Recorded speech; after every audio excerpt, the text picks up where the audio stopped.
सुप्रभात गाईज. मी आता हरिश्चंद्रगडाच्या पायी झाला आहे. खूप अंधारी आणि खूप थंडी आहे. आता आपण लवकरच ट्रेकला सुरुवात करणार आहे.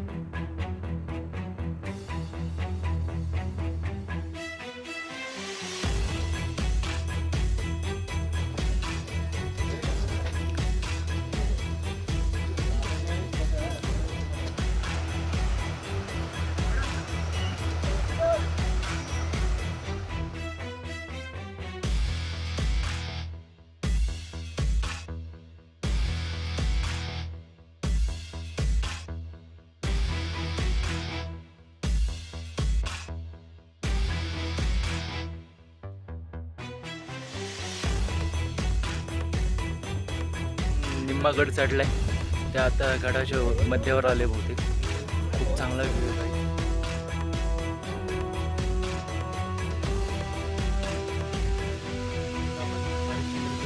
मंदिराजवळ आहे.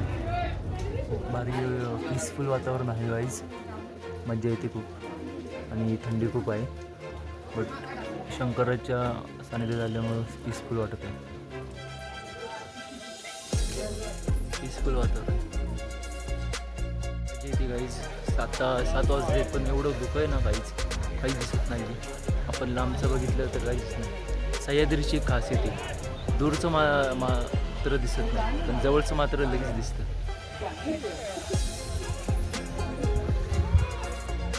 थंडी खूप आहे गाईज आणि त्यात खूप घाम पण आला आहे, त्यामुळं अजूनच थंडी वाजते. बट मजा येते खूप. या एक हरिश्चंद्रगडाचं मंदिर आहे माझं आत्ता. ते मंदिर पण बघितलं आम्ही. खूप भारी मंदिर आहे. पावसाळ्यात आलो ना आपण, खूप वॉटरफॉल्स वगैरे बघायला भेटतात त्या गडावर आणि मजा येते जास्त. तिथे एक वॉटर कुंड आहे समोर. तिथे असं म्हणतात की आधी 14 मूर्त्या होत्या. 10 विष्णूच्या, एक शंकराची, एक ब्रह्माची, एक विष्णूची, एक कार्तिकेयची आणि एक गणपतीची, अशा मूर्त्या आहेत. बट आपल्यावर आक्रमण झालं त्यावेळेस काय मूर्त्या पळवल्या, तर काही मूर्त्या गडावरच दुसरी काय ठिकाणी वसवल्यात.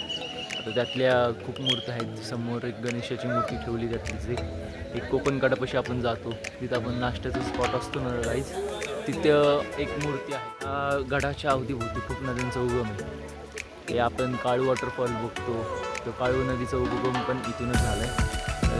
आणि एक केदारेश्वर मंदिर आहे, ते पण ह्या गडावरच आहे, जवळच आहे. तिथं असं म्हणतात की 4 पिलर होते, त्यातला आता एकच राहिला आहे. आणि ते 4 पिलर आपले 4 युग दाखवतात. एक सतयुग, कलियुग, त्रेतायुग आणि द्वापर युग. त्यातले 3 तर स्तंभ नाही आहेत, फक्त एकच राहिलं आहे आता. खूप भारी वाटते.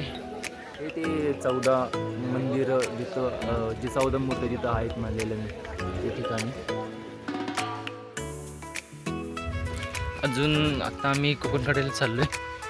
हरिश्चंद्रेश्वर मंदिरापासून ते 1.2 किलोमीटर आहे. आता जवळजवळ आम्ही खूप टप्पा पार केला आहे. फक्त 450 मीटर राहिले.